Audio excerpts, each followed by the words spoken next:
Bien, nos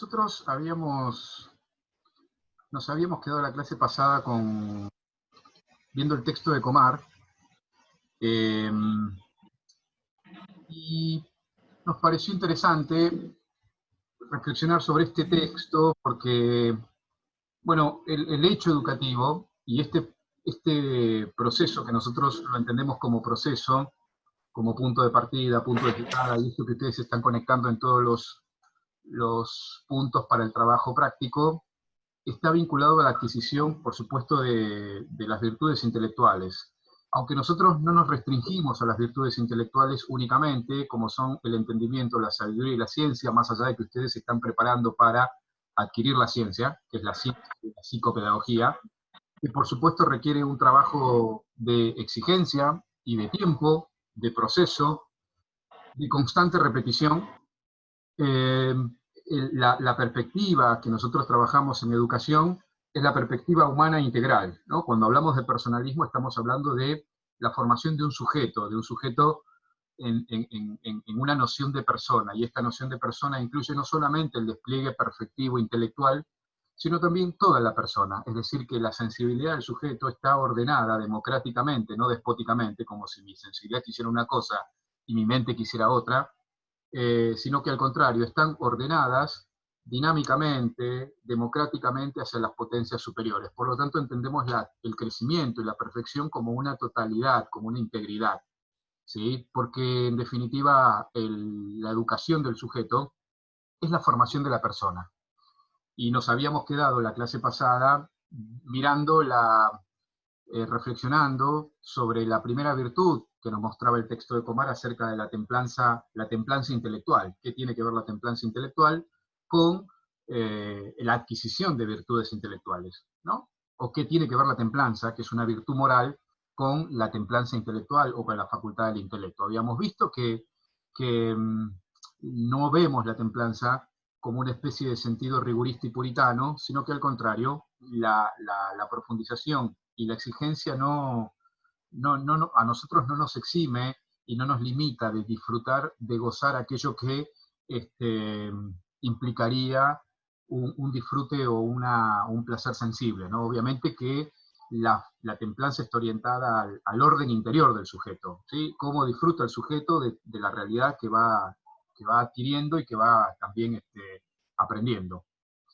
La segunda virtud que a mí me gustaría trabajar hoy, espero llegar a las tres virtudes, lo que no quede ustedes lo van a trabajar por su cuenta, pero me había notado algunas cositas sobre la fortaleza, ¿sí? Porque Profe, sí, acá Dina. Dina, sí. ¿Cómo va? ¿Cómo estás? ¿Todo bien? Bien, bien. Bien. Contame. Entré un poco tarde, no sé si ya lo dijeron, pero no pude encontrar el texto en el aula. O Puede ser sea, que hay un haya texto que se llama La formación, intelectual, hay preguntas. puede ser que sea un archivo que me confundí porque me lo están preguntando varios. Y yo armé dos archivos, uno con preguntas y otro con el texto en sí mismo. Les pido mil Claro, subiste el de las disculpas. preguntas. Claro, les pido mil disculpas porque en realidad subí el de las preguntas por las consultas que me están haciendo. Gracias por la aclaración, Dina.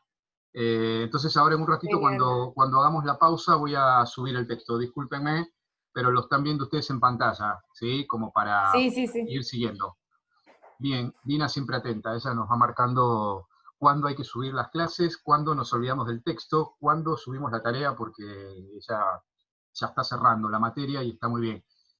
Gracias, Dina, por el aporte, pero sabés que me lo preguntaron en la otra carrera, porque estamos desarrollando el texto, y ahí me di cuenta que era probable que haya subido el de las preguntas y no el texto. Así que bueno, les pido disculpas, porque aparte los mandé a leer el texto. Les exigí leer el texto, les puse medio presión, que hagan preguntas, pero no está el texto. Así que bueno, eso es culpa mía. Ya Y ahora lo vamos a tomar, confirmar. Sí, Rosina. la podés tomar y bajarme porque yo no me di cuenta que no estaba el texto. Sí, no, no, no, de terror. No, porque aparte, bueno, como uno ya lo tiene el texto más o menos leído y lo tengo acá en la computadora, así que pensé que todos lo teníamos. Así que bueno, vale la aclaración para todos, el texto no está, ¿sí? Así que bueno, lo tenemos en pantalla. Cuando el doctor Comar habla acerca de la fortaleza, nosotros decimos que sin fortaleza tampoco adquirimos la virtud intelectual. me anoté algunas cuantas cositas con respecto al término fortaleza, porque es la virtud que nos permite avanzar y sobreponernos ante las resistencias que presenta la adquisición de la ciencia. Por lo tanto, dice el doctor Comari, en esto lo estoy citando en el segundo renglón, que todo investigador y todo humanista tienen mucho de luchador. La claridad de pensamiento y el arte de guardar las proporciones son rara vez fruto de una innata disposición apolínea. Comari está haciendo referencia al dios griego Apolo, porque hay dos concepciones, dos ideas del dios del sol, que era Apolo, y el dios Dionisio, que era el dios del vino. Apolo representaba la claridad, el orden, la música, la poesía, ¿sí? Y protegía los cielos. Por lo tanto, uno podría pensar también que cuando hablamos de lo Apolo, de lo apolíneo, como está sosteniendo Comar, es que nosotros no somos naturalmente seres innatamente ordenados y que tenemos una disposición apolínea, sino que podría hacerlo, pero en definitiva nosotros tenemos que inculcar y desarrollar este orden. Pero también podría no ser, digamos, no podríamos tener esta disposición ordenada. Lo apolíneo tiene que ver más con el ordenamiento propio de un arte clásico visto en términos de orden y de contemplación. Ahora voy a poner un par de ejemplos. Frente al dios Dionisio, ¿sí? Frente al dios Dionisio, que es el dios del vino, para los griegos era el dios del vino y representaba la embriaguez. Por lo tanto, lo apolíneo frente a lo dionisíaco sería la fauna, el vino, el éxtasis, lo oscuro, lo desproporcionado, ¿no? Y esto es interesante porque uno podría pensar el arte clásico en términos apolíneos como el arte francés pensado como el arte de los museos para ser contemplado. Y el arte dionisíaco podría pensarse, esto más, por ejemplo, cuando se hace el estudio de historia del arte hacia finales del siglo XIX y en la primera y la segunda mitad del siglo XX, cuando cae el concepto del progreso indefinido de las ciencias y se presenta como un arte más vivencial, más humano, ¿no? El arte escondido, en lo oscuro, de las realidades inclusive más feas de la naturaleza humana, ¿no? Por un lado, un arte que era contemplación y otro arte que era humano en ese sentido. Podría pensarse que lo apolíneo y lo dionisíaco también aparecen en el ámbito, por ejemplo, de educación. Yo pensaba cuando preparaba el texto que muchas veces asociamos lo ordenado a la escuela, lo ordenado a la estructura que te da un marco educativo, ¿sí? Frente a un intento de pensar la institución como algo más creativo, ¿sí? Yo creo que los extremos siempre son peligrosos, pero es interesante estas visiones, ¿no? Porque es cierto que la institución ordena, formatea, vamos a poner este término, muchas veces nos formatea porque nos hace sentarnos con una disposición, ¿sí? Y si uno tuviera que pensar en un ámbito más creativo, los publicistas que saben de esto van a decir que lo creativo se da en un ámbito de desorden y de caos, no de orden, justamente, ¿no? Entonces acá se ven otra vez las cuestiones de lo apolíneo y lo dionisíaco. Comar diría, innatamente no tenemos una disposición ordenada, una disposición matemática, una disposición a la regularidad, a la constancia, sino que muchas veces escondemos en nosotros esas zonas grises, esas zonas oscuras que muchas veces, si no le hemos educado, se manifiestan. Si uno tiene que pensar en una música clásica apolínea, podría pensar en la música clásica que está hecha para llevarte a otro mundo completamente distinto del éxtasis, o podría pensar en una cumbia si esto es arte, digamos, ¿no? O sea, otra vez aparecen estos dos extremos y estas dos visiones que se presentan frente a la idea de lo ordenado y lo desordenado. Bien, un tema muy interesante, muy rico para debatir. Pero en educación es interesante, ¿no? Porque muchas veces los formatos tradicionales de las escuelas están pensadas en un sustrato más de orden, más de cuadricular las mentes, más de ordenarnos, más de uniformarnos, más de encuadricularnos y encasillarnos por modos de pensamiento, y podríamos pensar una institución en donde aparezcan cuestiones más vinculadas a la creatividad, al trabajo de proyectos, al desorden, por ejemplo, no sé, la estructura, cómo está diseñada el aula, los espacios, cómo están vistos los espacios cotidianos en donde uno transita, las aulas, los espacios áulicos también están como modificados, frente a una visión un poquito más, diríamos, nueva, más creativa, no diría oscura, porque no es oscura, pero que permite cierta espontaneidad, ¿no? Lo mismo pasa con un docente, hay docentes que son más estructurados y hay docentes que son más inspiradores, no sé, intuitivos, por así decirlo, ¿no? Aparecen estas dos visiones, ¿no? Bien, lo que quiere decir el texto de Comar es que sin fortaleza no alcanzamos ese espíritu riguroso de lo que implica adquirir la ciencia. ¿Cuántas veces ustedes han tenido que repetir cuestiones? ¿Cuántas veces ustedes han tenido que amanecerse para poder aprender algo? ¿Cuántas veces implica que la adquisición de una carrera o terminar una carrera implique constancia y rutina, ¿no? Tiempos marcados por una facultad que siempre te pone los tiempos y te va marcando los tiempos propios de la vida universitaria. Trabajos, presentaciones, tiempos y entregas. Orden, rigidez, ¿no? Sin que esto sea necesariamente malo, también existe la posibilidad en donde uno pueda desplegar aquello que sabe. Estas cuestiones o estas constantes también se dan en el ámbito de la vida académica. Lo que es interesante es pensar de que sin fortaleza no adquirimos la ciencia. Fíjense en lo que dice el segundo párrafo, para saltar después a la justicia. Acá me fui. Bien, ahí. Muchos escepticismos ocultos se deben a la timidez intelectual y a la huida ante adhesiones vigorosas que hubieran podido imponer el deber de la lucha.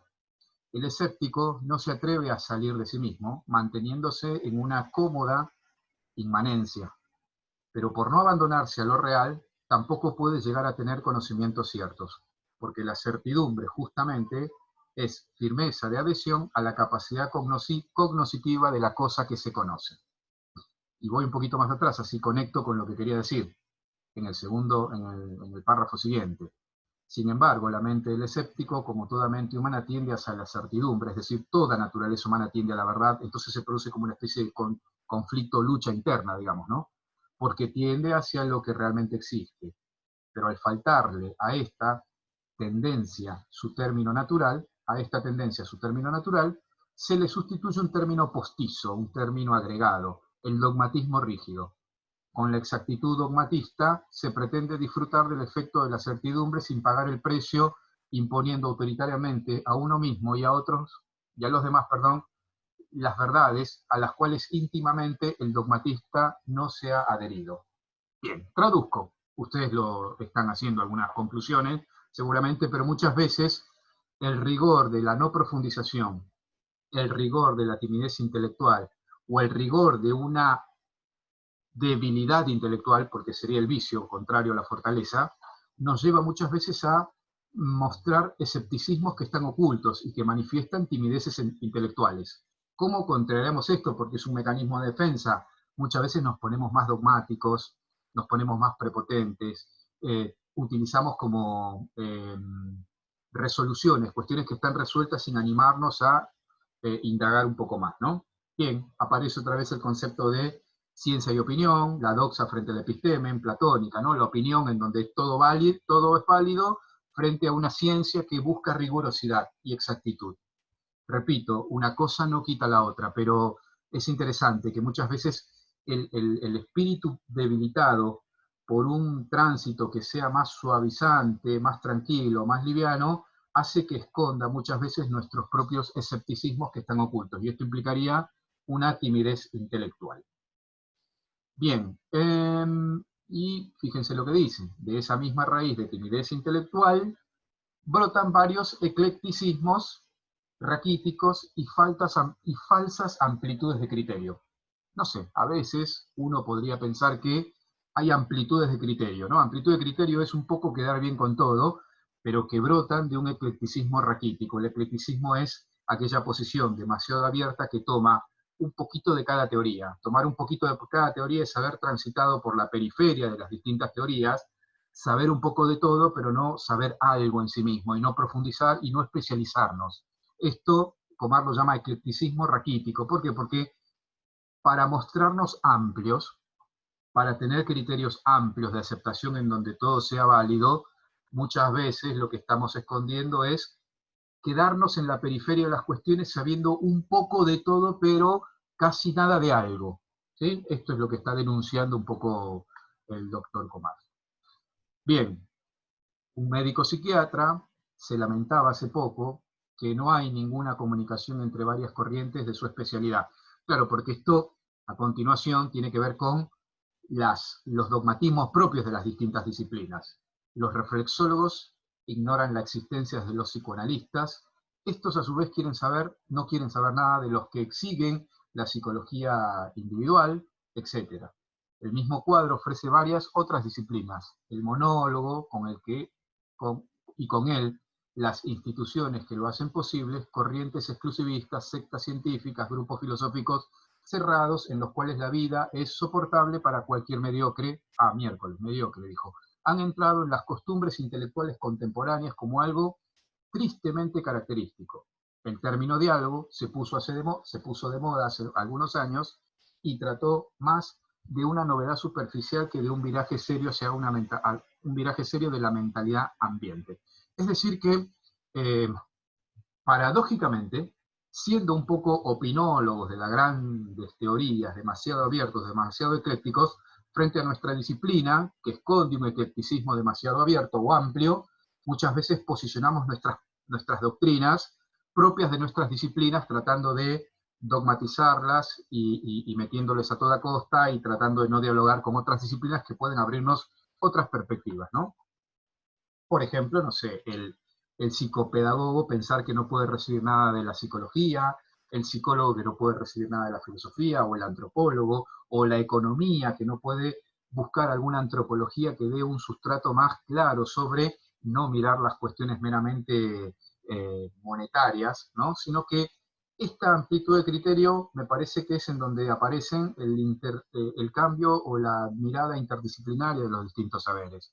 Y esto sí lo hace enriquecedor, porque los distintos saberes pueden construir y hacer más fuerte mi propia disciplina. Justicia. La justicia, bien, ¿qué significa la justicia? Seguramente ustedes lo estudiaron. La justicia significa darle a cada uno lo que le corresponde, ¿no? Darle a cada uno lo que le corresponde significaría que, según las necesidades de cada uno, es necesario reconocer el mérito de cada uno y evitar iconoclastías insípidas. Es común que los que no saben fundamentar las tesis propias se ayuden desahogándose contra las anteriores y las ajenas. Bueno, está hablando de que muchas veces el no reconocimiento de la justicia respecto de un conocimiento adquirido por otros también es un peligro, porque el acto de justicia en el ámbito intelectual significaría reconocer los méritos propios de cada sujeto que ha investigado algo, ¿no? La justicia es darle a cada uno lo que le corresponde. Por ejemplo, voy a poner un ejemplo, por ahí no tiene nada que ver, pero sí en términos de reconocimiento de trabajos, ¿no? Porque nosotros exigimos muchas veces que un trabajo académico es fruto de un escrito académico, tiene que ser fruto del reconocimiento de algo leído personalmente, pero también es el reconocimiento de autores. Cuando uno está citando a un autor, lo que está haciendo es reconocer el desarrollo del trabajo de otro autor que ha transitado por ese lugar. Por lo tanto, mi teoría, mi desarrollo, mi tesis, no es fruto de la nada que surge, no lo hablo en términos monólogo o como si yo fuera el creador, ex nihilo, es decir, de la nada, cosas que por ahí estoy tomando. Por lo tanto, la cita a pie de página, las referencias bibliográficas, son actos de justicia en donde nosotros reconocemos el trabajo de otros autores, que nos permiten a nosotros encontrar ese aporte que nosotros podemos dar a la disciplina, ¿no? También es un acto de justicia el reconocer el mérito de los demás. No sé, tu exposición, tu trabajo, tu monografía, tu escrito académico está para 9, ¿y cuánto le tiene que poner el profesor? 9. ¿Cuánto le tiene que poner Rosina? 9. Tu trabajo está hecho para 10, 10, 10. Tu trabajo necesita rehacerse. Bueno, esto es un acto también de justicia, ¿no? ¿Por qué? Porque uno pone en juego las propias teorías y las propias prácticas, digamos, ¿no? Prudencia. Finalmente, para completar, ¿sí? Hay más cosas, yo estoy sacando lo más significativo, ¿no? Para completar el número de las virtudes cardinales, viene el turno de la prudencia. Como tantas otras virtudes, también la prudencia perdió su significado primitivo, del cual se conserva solo la parte negativa. ¿Cuál es la parte negativa de la que está denunciando Comar? es que muchas veces el prudente, por esa falsa prudencia, entendida en estos tiempos como aquel táctico experimentado que no quiere sufrir el riesgo, muchas veces no quiere jugárselas. Y ustedes saben que la autodeterminación del sujeto implica jugárnoslas, ¿sí? El ejercicio libre es la autodeterminación, y la autodeterminación muchas veces supone opciones, y estas opciones suponen jugarnos. Bueno, en el ámbito académico, muchas veces ese meticuloso cuidado y cauteloso sobre no equivocarme, a veces no permite que fluyan en nosotros nuestras disposiciones más propias, más creativas. Por lo tanto, el prudente, en términos carnales vistos en estos tiempos, en donde el táctico experimentado se cuida de todo para no salir mal parado, no escribe, no fundamenta, no opina, porque quiere conocer todo, y antes de conocer todo quiere fundamentar todo.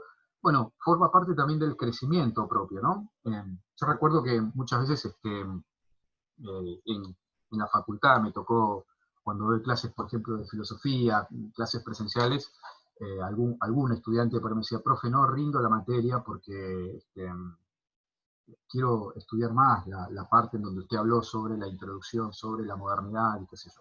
Bueno, está bien. O sea, no rindas ahora, rendí en diciembre, y si no rendí en febrero, así tenés tiempo para leer un poco más. Bueno, me la encontraba en febrero. ¿Vas a rendir?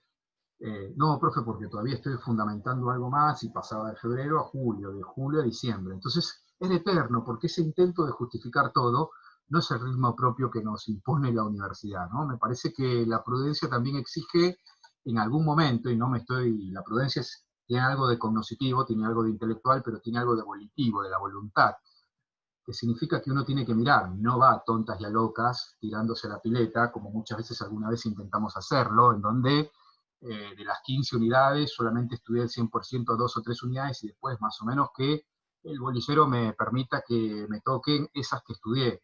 No estamos hablando de eso, estamos hablando de que si es intelectual y nos permite visualizar la realidad, muchas veces tengo que jugármela, digamos, ¿no? Equivocándome, escribiendo, ¿sí? Porque la lectura que nosotros hacemos, es decir, el trabajo intelectual que nosotros hacemos de leer, muchas veces tiene que estar volcado a un aporte, y esto es más constructivo porque crea conocimiento.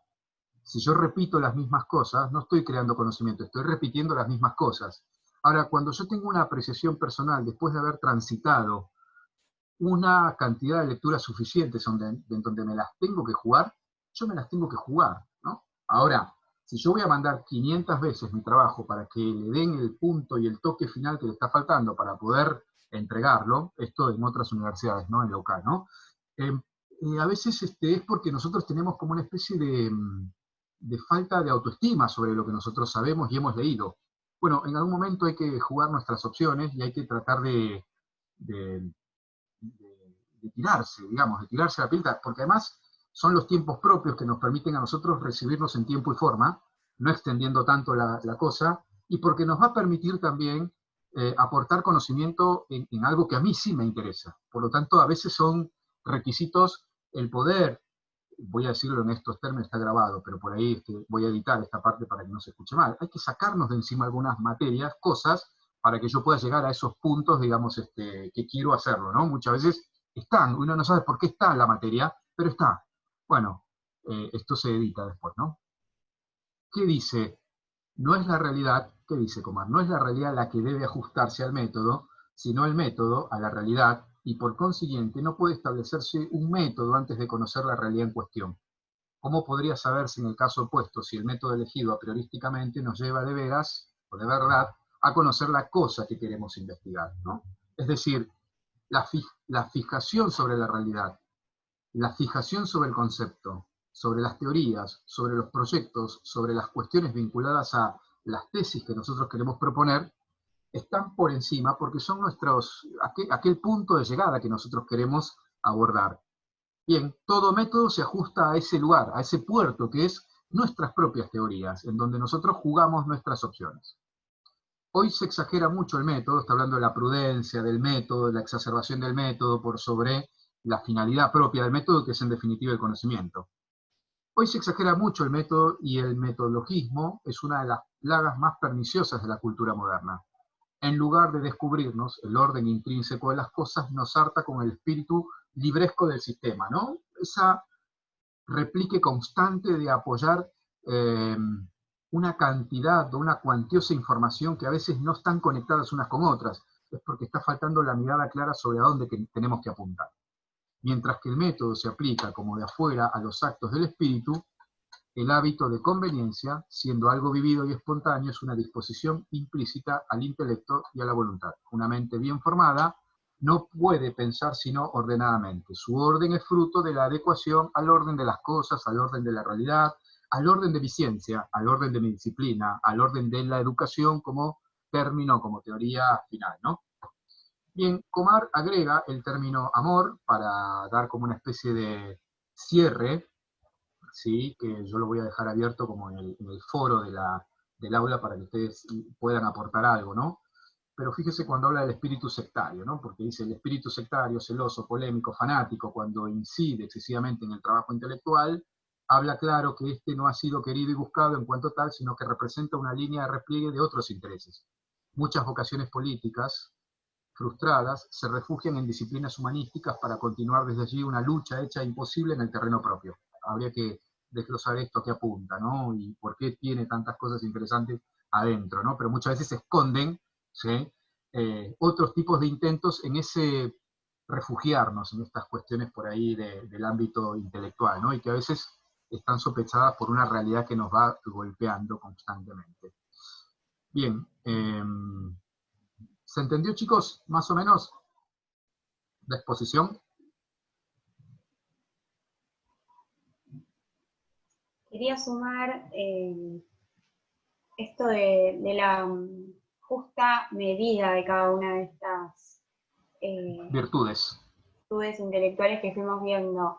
Para la práctica nuestra, quizá uno cree que necesita, no sé, por ejemplo, para trabajar con un niño que ya nos anticipa en algún tipo de diagnóstico, tenemos que saber etapas del desarrollo que está viviendo, en qué momento de la alfabetización está, saber la parte teórica de ese diagnóstico, pero muchas veces eso sirve si es necesario interiorizarse en el marco teórico, pero la práctica, la experiencia, es esto de tirarse a la pileta. Vamos a estudiar un montón y vamos a ser estudiantes por toda la profesión, porque es una disciplina que se va construyendo en el camino, pero no esperemos a saberlo todo para intervenir, porque lo rico de la creatividad, de la falta de información y resolver, tampoco vamos a ir, abrimos un consultorio en segundo de la carrera, pero lo rico que se aprende en el minuto a minuto, en cómo resolver esto, no tuve las herramientas, qué necesito aprender cuando se nos presenta un desafío, es esa espiral que hace que nos formemos intelectualmente, no hace falta de antemano saber todo. Muy bien, no, y aparte forma parte del crecimiento y la madurez de cada uno, el hecho de que uno en esa práctica, no sé, cuando uno arranca por ahí es medio atolondrado con determinadas cosas y después se va volviendo como la vida misma, tomando decisiones un poquito más certeras, pero si uno no se tira a la pileta muchas veces no se produce el verdadero hecho propio del conocimiento, aún equivocándonos, ¿no? En muchas cosas. Hacemos un chat, Rosina, ¿te parece? ¿Sí? ¿Vos tenés algo? Corto acá un ratito y volvemos a entrar, ¿les parece? Hacemos un trabajito práctico para que ustedes escriban ahí en la... ¿Sí? Bien, corto acá, salimos todos y volvemos a grabar, pero escriban, ¿sí? Escriban... Bueno, Rosina, vos lo explicás cuando volvamos, ¿sí? La pregunta igual para que la vayan. Ah, bien, ahí está. Bueno, para la que no pueda leerlo, lo copio y lo pego al WhatsApp, pero Dale. La idea es tomar un rato más, no cortar como siempre los 40 minutos, sino darnos un recreo y después una charla. Bien, perfecto. Entonces corto acá y volvemos a entrar con la misma, ¿sí? con la misma ID y con el mismo clave de usuario de acceso. Bien.